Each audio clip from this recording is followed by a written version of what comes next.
Hey guys, welcome back. Today we've got some brand new Battlefield 2042 lore to bring to you guys and to go into some detail about the storyline behind Battlefield 2042. Now, over the next week or so, the Battlefield Twitter account is going to continuously keep tweeting out and giving out daily information about a short film they're looking to premiere on the 12th of August at 8 PM PDT and 5 PM CEST. This short film is going to give us some more lore and details into the storyline behind the Battlefield 2042 game and some more details around the notepads. Now, if you guys are interested in understanding what the storyline of Battlefield 2042 is going to be like, then I've got a link down below in the description and on screen right now for you to go back and check out a video where I went into detail and explained the lore behind the game.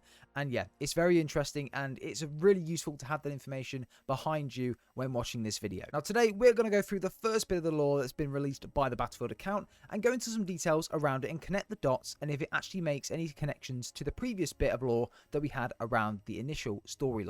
Now, all of the links for these articles will be in the description down below, along with some of the tweets that were tweeted out as well, so go and check them out if you want to have a look for yourself. Okay, so Journey of the Notepads. Discover the locations of Battlefield 2042 through the eyes of the Notepads. I thought I was an objective journalist seeking to find out if the Notepads were the villains the world made them out to be. Little did I know the answer would take me around the globe to places now engulfed by war. I set out to report their story, but it has become my own. This is our journey. Kayvan Bechir, Notepat Signal Corps. What's cool as well about this article is we've actually got a map that we can interact with, and which looks really, really cool. So this is the first part that we're going to be reading today. The Escape from Doha. September 12th, 2041, Doha, Qatar. It all began a year ago, surfing a darknet browser in my hometown of Doha, back when it was still inhabited by people. As a journalist, I became keenly interested in the issue of armed notepads, trying to find a contact within the ranks of these stateless soldiers. Finally, at 3:28 AM, the commander of the largest contingent of notepad forces, known to the world simply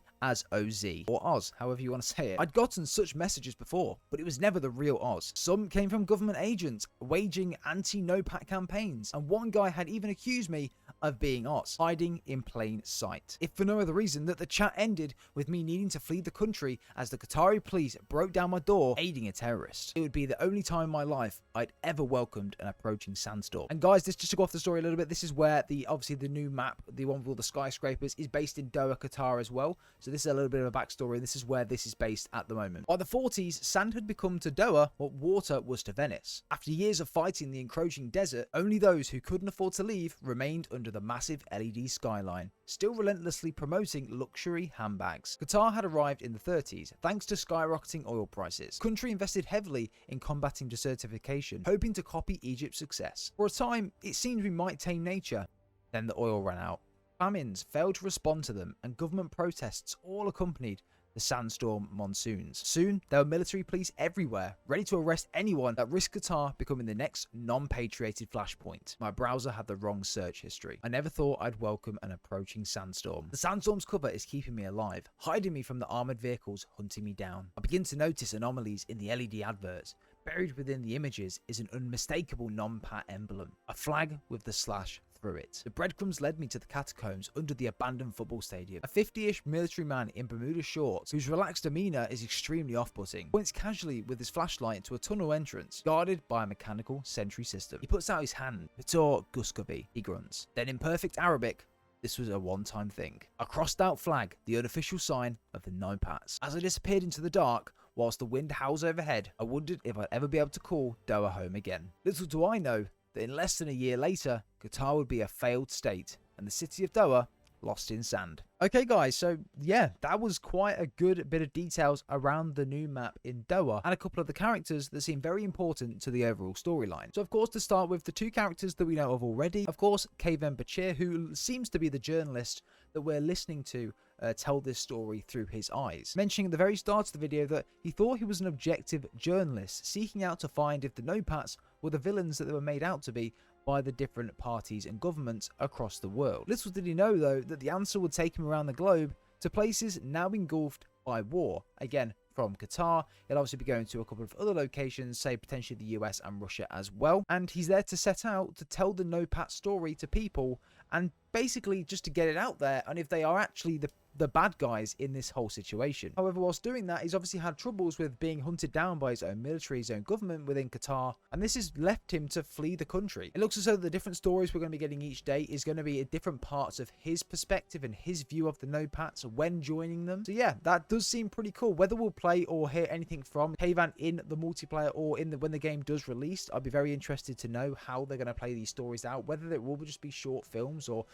whether we'll have short little spec ops missions or lore behind the characters, stuff like that. Very interested to know and to get some details around that. Of course, the other detail that we have and the other person that we know is Oz. Oz seems to be, as it quotes here, the most wanted man alive. Oz is the commander of the largest contingent of the No-Pat forces. Again, we're yet to know where this contingent is based, whether that is within the US or in Russia. But the reason why he's wanted, of course, it's because he is in the No-Pats. He's the leader of the No-Pats, and all of the governments want his head. They want him to stop, and they want their leader to be slain so that the governments can then take over again and thrive off that. Oz is a danger to the governments because he is leading the No-Pats. The No-Pats are not getting any smaller, they're only going to get bigger. So with Oz being alive, governments are at risk of losing the backing of their people because people could join the No-Pats at any time because, again, the governments are doing nothing for the people. This is also put into a really good summary later on into this point where it mentions that when the oil completely ran out, the governments just didn't care or didn't communicate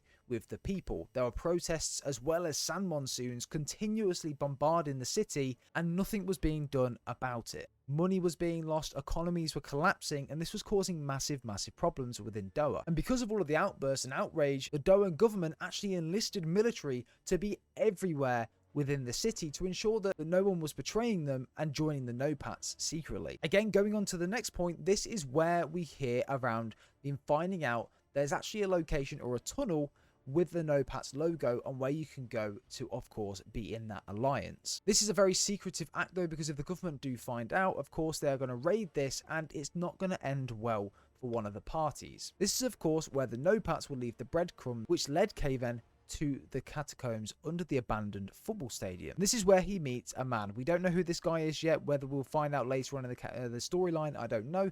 But this is where he finds a man around 50-ish years old in Bermuda shorts, very relaxed, and it's kind of off-putting for him because of how relaxed he is in the situation that they're in at the moment, and points his flashlight towards the tunnel entrance, guarded by a mechanical sentry system. He mentions as well to Kayvan that this is a one-time thing and this cannot be undone. If you go, you go. If you don't, you will stay here forever. So yes, guys, there we go. That's the first look into the Battlefield 2042 storyline and some of the interesting things we've been given by the Battlefield website and their Twitter account. Again, you would have seen the trailer at the start of the video, which is going to be a short film trailer for what we're going to see on August the 12th.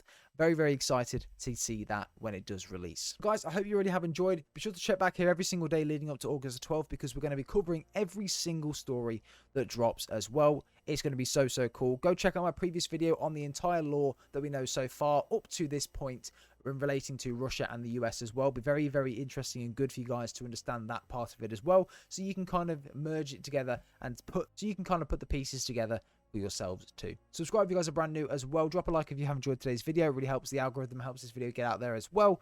Without further ado though, guys, we'll see you all in the next one.